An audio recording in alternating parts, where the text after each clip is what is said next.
construction, ça nécessite des autorisations multiples.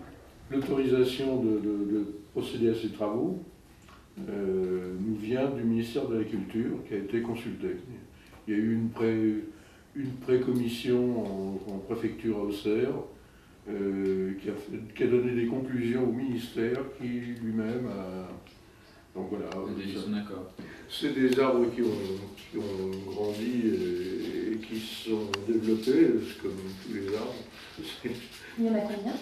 Alors il y en a 105, qui sont en conjointe contiguë. Il y a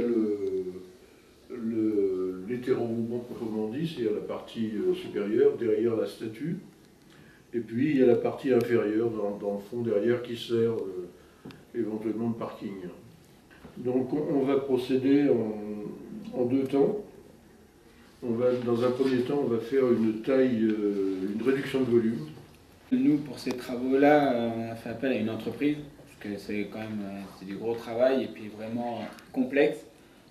Et après, du coup, comme disait M. Laboureau, réduction de volume la première année, et nous, dans les 2 ans à venir, après, c'est le service qui va reprendre la main, et on va refaire une sélection de branches pour reformer, comme il y avait au début du XXe siècle, la taille en rideau, quoi.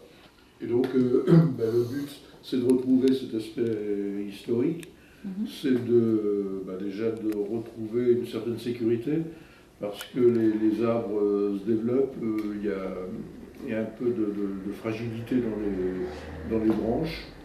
En cas de coup de vent, et comme c'est un site qui est fréquenté par le public, il y a des risques d'accident.